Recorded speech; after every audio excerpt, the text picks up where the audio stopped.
Hi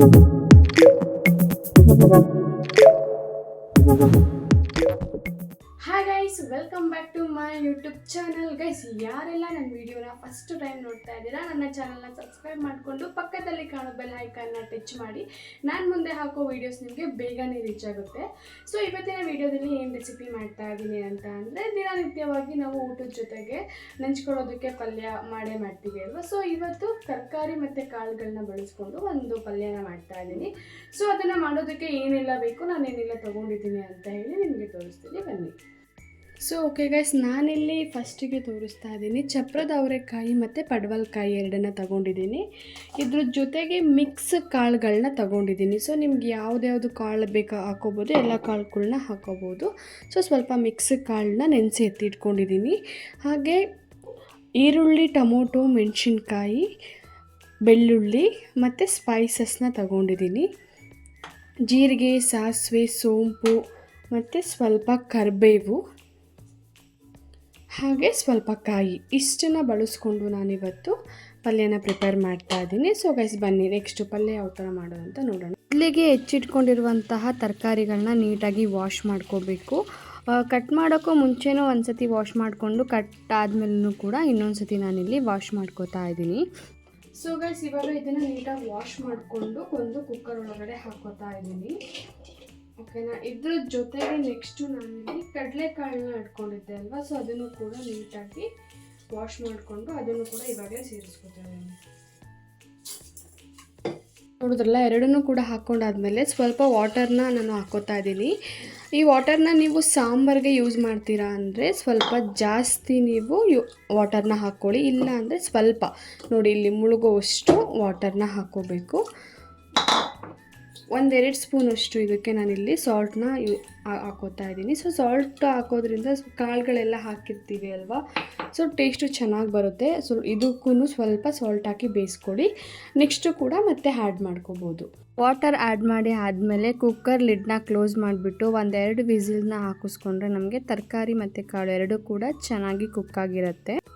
ನಾನಿಲ್ಲಿ 1-2 ವಿಸಲ್ನ ಹಾಕಿಸ್ಕೊಂಡು ಇಲ್ಲಿ ನೋಡಿ ಓಪನ್ ಮಾಡ್ತಾ ಇದ್ದೀನಿ, ಎಷ್ಟು ಚೆನ್ನಾಗಿ ಬೆಂದಿದೆ ಅಂತ ಹೇಳಿ. ಸೊ ನೀರನ್ನೆಲ್ಲನೂ ಕೂಡ ನಾವು ಸಾಂಬಾರಿಗೆ ಯೂಸ್ ಮಾಡ್ತೀವಿ ಅಂದರೆ ಒಂದು ಎಕ್ಸ್ಟ್ರಾ ಪಾತ್ರೆಯಲ್ಲಿ ಇಟ್ಕೊಂಡು ಈ ಥರ ಜಾಲರಿಯಲ್ಲಿ ಸೋದಿಸ್ಕೊಳ್ಳಿ. ಯೂಸ್ ಮಾಡಲ್ಲ ಅಂತ ಅಂದರೆ ಈ ಥರ ಸಿಂಕಲ್ಲಿ ಸೋಸಿ ಸ್ವಲ್ಪ ಹೊತ್ತು ನೀರೆಲ್ಲ ಫುಲ್ ಡ್ರೈ ಆಗೋ ತನಕ ಅದನ್ನು ಎತ್ತಿಡಬೇಕಾಗತ್ತೆ.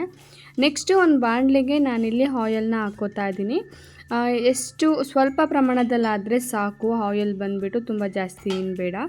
ಆಯಿಲ್ ಸ್ವಲ್ಪ ಬಿಸಿ ಆದಮೇಲೆ ಇದಕ್ಕೆ ಸಾಸಿವೆ, ಜೀರಿಗೆ, ಸ್ವಲ್ಪ ಸೋಂಕಾಳು, ಕರಿಬೇವು ಮತ್ತು ಜಜ್ಜಿಟ್ಕೊಂಡಿರುವಂಥ ಶುಂಠಿ ಬೆಳ್ಳುಳ್ಳಿ ಪೇಸ್ಟ್ ಇದ್ದರೆ ಪೇಸ್ಟ್ ಯೂಸ್ ಮಾಡಿ, ಅಥವಾ ಬರೀ ಬೆಳ್ಳುಳ್ಳಿ ಇತ್ತು ಅಂತ ಅಂದರೆ ಬೆಳ್ಳುಳ್ಳಿನ ಜಜ್ಜಿ ಹಾಕ್ಕೊಂಡು, ನಾನಿಲ್ಲಿ ಕೆಂಪು ಮೆಣಸಿನ್ಕಾಯಿನ ಹಾಕ್ಕೊಂಡಿದ್ದೀನಿ.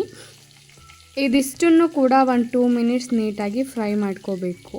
ಸ್ವಲ್ಪ ಬೆಳ್ಳುಳ್ಳಿ ಕಲರ್ ಚೇಂಜ್ ಆಗೋ ತನಕ 2 ಮಿನಿಟ್ಸ್ ಇದನ್ನು ಫ್ರೈ ಮಾಡ್ಕೋಬೇಕು. ಅದಷ್ಟು ಕೂಡ ರೆಡಿ ಆದಮೇಲೆ ನಾನಿಲ್ಲಿ ಖಾರಕ್ಕೆ ಹಸಿರು ಮೆಣಸಿನ್ಕಾಯಿನ ತೊಗೊಂಡಿದ್ದೀನಿ. ಫಸ್ಟು ಹಸಿರು ಮೆಣಸಿನ್ಕಾಯಿನ ಹಾಕ್ಕೊಂಡು ನೆಕ್ಸ್ಟು ಈರುಳ್ಳಿನ ಹಾಕೋತಾ ಇದ್ದೀನಿ. ಹಸಿರು ಮೆಣಸಿನ್ಕಾಯಿನ ಫಸ್ಟೇ ಹಾಕೋದ್ರಿಂದ ಸ್ವಲ್ಪ ಸ್ಪೈಕ್ ಏನಿರುತ್ತೆ ಅದು ಘಾಟ್ ಥರ ಇರುತ್ತೆ ಅಲ್ವಾ. ಸೊ ಅದು ಸ್ವಲ್ಪ ಕಮ್ಮಿ ಆಗುತ್ತೆ. ಸೊ ಹಾಗಾಗಿ ಫಸ್ಟು ಹಸಿರು ಮೆಣಸಿನ್ಕಾಯಿನ ಹಾಕ್ಕೊಂಡು ಅದ್ರ ನೆಕ್ಸ್ಟು ನಾನಿಲ್ಲಿ ಈರುಳ್ಳಿನ ಹಾಕ್ಕೊಂಡು ಫ್ರೈ ಮಾಡ್ತಾ ಇದ್ದೀನಿ. ಈರುಳ್ಳಿನ ಫ್ರೈ ಮಾಡುವಾಗ ಸ್ವಲ್ಪ ಸಾಲ್ಟ್ನ ಯೂಸ್ ಮಾಡಿಕೊಂಡ್ರೆ ಬೇಗನೆ ಈರುಳ್ಳಿ ಫ್ರೈ ಆಗುತ್ತೆ. ಓಕೆನಾ. ಸೊ ನಾನಿಲ್ಲಿ 1-2 ಮಿನಿಟ್ಸ್ ಫ್ರೈ ಮಾಡ್ಕೊಂಡು ಆದಮೇಲೆ ಉಪ್ಪನ್ನ ಆ್ಯಡ್ ಮಾಡಿಕೊಂಡು ಫ್ರೈ ಮಾಡಿಕೊಂಡೆ. ಈ ಥರ ಒಂದು ಸತಿ ಮನೇಲಿ ಟ್ರೈ ಮಾಡಿ ನೋಡಿ. ಇದೆರಡು ಕಾಂಬಿನೇಷನಲ್ಲಿ ತುಂಬಾ ಚೆನ್ನಾಗಿ ಬರುತ್ತೆ. ನನಗಂತೂ ತುಂಬಾ ಇಷ್ಟ ಆಯಿತು. ಊಟದ ಜೊತೆಗಂತೂ ಬೆಸ್ಟ್ ಅಂತಲೇ ಹೇಳ್ತೀನಿ. ಬರೀ ಅನ್ನ ಸಾಂಬಾರು ತಿನ್ನೋದಕ್ಕಿಂತ ಈ ಥರ ಪಲ್ಯಗಳನ್ನ ಇಟ್ಕೊಂಡು ತಿಂದರೆ ನಮಗೆ ಪ್ರೋಟೀನ್ ಮತ್ತು ಫೈಬರ್ ಏನು ಇಲ್ಲ ಅಂತ ಹೇಳ್ತಿರ್ತಾರೆ ಅಲ್ವಾ. ಸೊ ಎಲ್ಲವೂ ಕೂಡ ಇದರಲ್ಲೇ ಆ್ಯಡ್ ಆಗಿರುತ್ತೆ. ಸೊ ನೆಕ್ಸ್ಟು ನಾನಿಲ್ಲಿ ಟೊಮೊಟೊನ ಹಾಕ್ಕೊಂಡಿದ್ದೀನಿ. ಟೊಮೊಟೊ ಸ್ವಲ್ಪ ಕ್ವಾಂಟಿಟಿ ಕಮ್ಮಿನೇ ಹಾಕ್ಕೊಳ್ಳಿ, ತುಂಬ ಜಾಸ್ತಿ ಏನು ಬೇಡ. ಪಲ್ಯ ಆಗಿರೋದ್ರಿಂದ ಸ್ವಲ್ಪ ಟೊಮೊಟೊ ಹಾಕ್ಕೊಂಡು ಅದಷ್ಟು ಕೂಡ ಚೆನ್ನಾಗಿ ಫ್ರೈ ಆದಮೇಲೆ ನಾವು ಆವಾಗಲೇ ಬೇಯಿಸಿಟ್ಕೊಂಡಿರುವಂತಹ ತರಕಾರಿನೆಲ್ಲನೂ ಕೂಡ ಸೇರಿಸ್ಕೋಬೇಕು.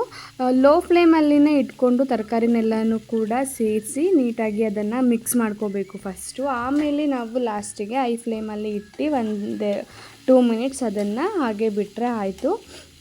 ನಾನು ಇವಾಗ ಇಲ್ಲಿ ತೋರಿಸ್ತಾ ಇದ್ದೀನಿ ನೋಡಿ, ಈ ಥರ ಒಂದು 2 ಮಿನಿಟ್ಸ್ ನೀಟಾಗಿ ಅದನ್ನು ಮಿಕ್ಸ್ ಮಾಡ್ಕೋಬೇಕು. ಚೆನ್ನಾಗಿ ನಾವೆಷ್ಟು ಚೆನ್ನಾಗಿ ಮಿಕ್ಸ್ ಮಾಡಿ ಪಲ್ಯನ ಮಿಕ್ಸ್ ಮಾಡ್ಕೋತೀವಿ ಅಷ್ಟು ಚೆನ್ನಾಗಿ ಅನಿಸುತ್ತೆ. ಇಲ್ಲ ಅಂತಂದರೆ ಒಂದೊಂದು ಕಡೆ ಖಾರ, ಒಂದೊಂದು ಕಡೆ ಉಪ್ಪು ಈ ಥರ ಸಿಕ್ಬಿಡುತ್ತೆ.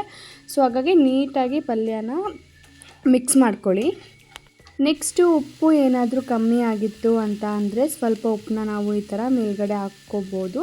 ನಾನಿಲ್ಲಿ ಸ್ವಲ್ಪ ಉಪ್ಪು ಕಮ್ಮಿ ಆಗಿತ್ತು, ಹಾಗಾಗಿ ಸ್ವಲ್ಪ ಉಪ್ಪು ಮತ್ತು ಕಾಯಿನ ಯೂಸ್ ಮಾಡ್ತಾ ಇದ್ದೀನಿ. ಉಪ್ಪು, ಕಾಯಿ ಮತ್ತು ಕೊತ್ತಂಬರಿ ಇದಿಷ್ಟನ್ನು ಕೂಡ ಹಾಕಿ ಇನ್ನೊಂದು ಸರಿ ನೀಟಾಗಿ ಅದನ್ನು ಮಿಕ್ಸ್ ಮಾಡಿಕೊಂಡ್ರೆ ಸೂಪರ್ ಟೇಸ್ಟಿ ಆ್ಯಂಡ್ ಹೆಲ್ದಿನೂ ಕೂಡ ರೆಸಿಪಿ. ಇದು ತುಂಬಾ ಚೆನ್ನಾಗಿ ಬಂದಿತ್ತು. ನೀವು ಕೂಡ ಟ್ರೈ ಮಾಡಿ. ಊಟದ ಜೊತೆಗೆ ಬೆಸ್ಟ್ ಕಾಂಬಿನೇಷನ್ ಅಂತ ಹೇಳ್ತೀನಿ ನೆಂಚ್ಕೊಂಡು ತಿನ್ನೋದಕ್ಕೆ. ಎಣ್ಣೆಯಲ್ಲಿ ಕರೆದಿರೋ ಪದಾರ್ಥಗಳನ್ನ ನೆಂಚ್ಕೊಂಡು ತಿನ್ನೋದಕ್ಕಿಂತ ಈ ಥರ ಒಂದ್ಸರಿ ಟ್ರೈ ಮಾಡಿ. ನಿಜವಾಗ್ಲೂ ಇಷ್ಟಪಡ್ತೀರಾ ಅಂತ ಕಮೆಂಟ್ ಮಾಡ್ತೀರಾ. Thank you so much. ಇಷ್ಟೊತ್ತು ಯಾರೆಲ್ಲ ನನ್ನ ವೀಡಿಯೋನ ವಾಚ್ ಮಾಡಿದ್ದೀರಾ ಇದೇ ಥರ ವಾಚ್ ಮಾಡ್ತಾಯಿರಿ, ಸಪೋರ್ಟ್ ಮಾಡ್ತಾಯಿರಿ. ಹಾಗೆ ನನ್ನ ಚಾನಲ್ನ ಸಬ್ಸ್ಕ್ರೈಬ್ ಮಾಡ್ಕೊಂಡಿಲ್ಲ ಅಂದರೆ ಸಬ್ಸ್ಕ್ರೈಬ್ ಮಾಡ್ಕೊಳ್ಳಿ guys. Thank you so much.